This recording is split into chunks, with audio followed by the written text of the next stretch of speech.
बुआ, हाँ जी बेटा। मुझे कुछ पैसे चाहिए। पैसे? किस लिए?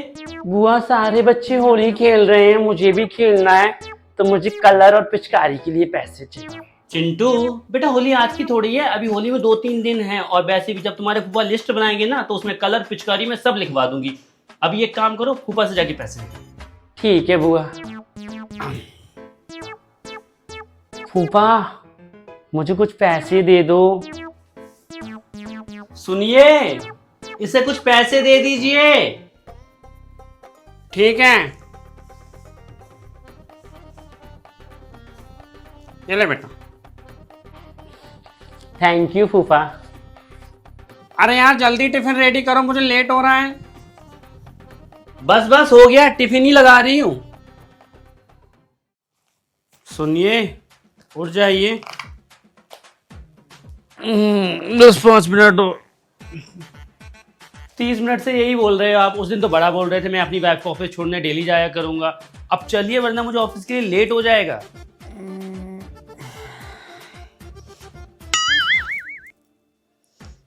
ऐसे कैसे लेट हो जाएंगे? हाँ,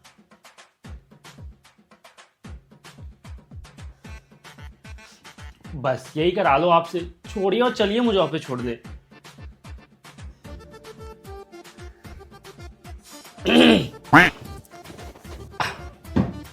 वसी आप? सॉरी सॉरी गाइस, मैंने कोच नहीं देखे। सीरियसली मैं तुम लोगों के मॉर्निंग रोमांस खराब नहीं करना चाहते, पर दीदी ने बुलाया है तुमको। तुम ऊपर जाओ, देखो मम्मी क्या कह रही हैं। मैं कपड़े चेंज करके बाइक निकालता हूँ। पर टाइम मत लगाना, वैसे ही बहुत लेट हो गए हैं। एक कलमोही, क्या ये तू किचन में छुचन मुचन करती रहती है? भूल गई क्या? अब तेरे रिटायरमेंट का वक्त आ गया है। अरे अब तू एक सास है, तो तू निकल उधर से और अपनी बहू को डाल किचन में। मम्मी जी, पहली बात नेहा को किचन में कुछ आता जाता है नहीं, बिल्कुल फ्रूटी की तरह है। दूसरी बात, वो ऑफिस जाती है और फिर मुझे घर के काम करने की आदत है, तो मुझे कुछ अजीब नहीं लगता है। बस बस जगत माता, मैं तो तुम्हारे अच्छे के लिए कह रही थी, पर तुम्हें तो समझाना भी बेकार है। और कितना काम रह गया किचन में? सब कुछ तो हो गया, खाना बना दिया, साफ सफाई भी कर दी है, इनका टिफिन लगा दिया, ये ऑफिस चले गए। अब बस नेहा का और फ्रूटी का टिफिन लगाना रह गया है। क्या तू अपनी बहू के लिए टिफिन बना रही है? सच कहूँ ना, तू ना सास नाम पे कलंक है। बट बहू के लिए टिफिन कौन बनाता है? नहीं, अपने पोते या पोती के लिए बनाया है। ओ माय गॉड, तू तो भावनाओं में बह गई। मतलब अभी से दादी बन गई। एक नंबर की ढक्कन है तू, सच बताओ। मम्मी आपने बुलाया? हाँ बेटा, मैं कह रही थी फटाफट से नाश्ता कर ले, तब तक मैं तेरा टिफिन लगा देती हूँ। नहीं मम्मी, नाश्ता करने का टाइम नहीं है, ऑलरेडी बहुत लेट हो चुकी हैं। आप टिफिन लगा दो, मैं सीधा लंच कर लूँगी। ए तीखी छुरी, सिंदूर कहाँ है? मतलब? ओ सिंदूर, वो तो ड्रेसिंग टेबल पे होगा, आपको चाहिए लाऊं? कितना फालतू बोल रही है। अरे मेरे कहने का मतलब है, तेरे मांग में सिंदूर क्यों नहीं है? अरे भाई नई नई शादी हुई है, मांग में सिंदूर, हाथ में चूड़ियां और थोड़े तमीज वाले कपड़े पहन ले। क्या ये पहन रखा है? और चक्कर चलाने का इरादा है क्या? देख मेरी बात ध्यान से सुन, जितना बड़ा सिंदूर उतनी लंबी पति की उम्र।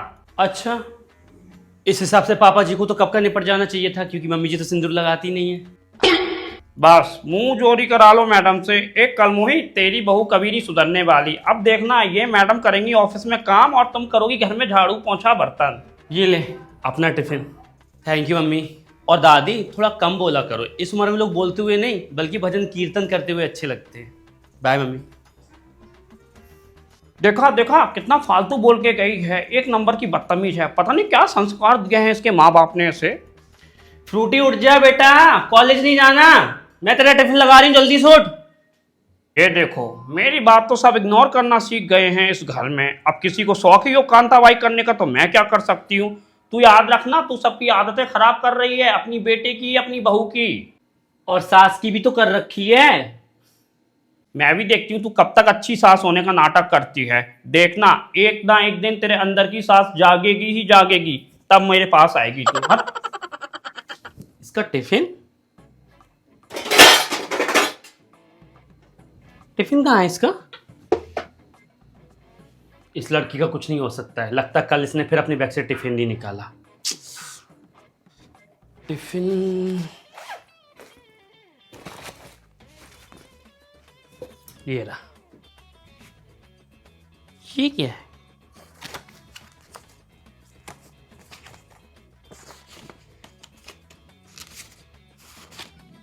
इसके अंदर तो लेटर है।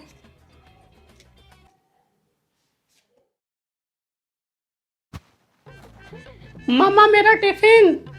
हाँ ये ले। और तूने पहना क्या है?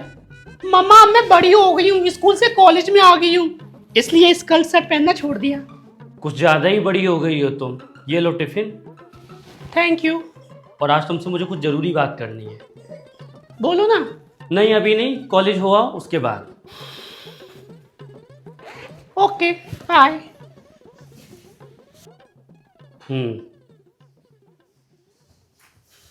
सीरियसली गाइस, एक्चुअली मुझे यहाँ पे बहुत अच्छे लगने लगे, बट डोंट वरी, मैं बहुत जल्दी आ रही हूँ वापस America, don't worry. A soon, yes दी। इसे पढ़ देगी? ये इंग्लिश में है ना, और मेरे दिमाग के ऊपर जाती है इंग्लिश। बाय गाइस, मैं आप लोगों को बाद में कॉल करती हूँ। Yes okay. इंग्लिश में है बट इसकी मीनिंग हिंदी है। डियर लव, जब से तुमको देखी है ना भूख लगती है ना प्यास लगती है, तुमसे बात करने की कोशिश करते हैं बट कर नहीं पाते हैं। सीरियसली मैं तुमसे बहुत प्यार करती हूँ। आगे लिखिए, कैसी लत लगी है तेरे दीदार की, बात करो तो दिल नहीं भरता, ना करो तो दिल नहीं लगता। सीने से लगा के तुमसे बस इतना ही कहना है कि जिंदगी भर मुझे तुम्हारे साथ ही रहना है। आगे लिखे है, तुझे याद करना भी एक एहसास है, लगता है तू हर पल मेरे साथ है। बहुत हिम्मत जुटा के तुमसे अपने दिल की बात कह रहा हूँ, प्लीज़ मेरे लेटर का जवाब देना। आई love you babe. Oh my god दी, this is love letter. Hindi में बोलते हैं इसको प्रेम पत्र। दी, आपको किसने लव लेटर लिखे होंगे? दूध वाले या सब्जी वाले? हाँ वाओ दी, यू आर सो लकी। खास मेरे लिए भी इतना रोमांटिक किसी ने लव लेटर लिखते। मैं तो कहती हूँ जिसको छोड़ो और इस लव लेटर वाले के साथ शिफ्ट हो जाओ।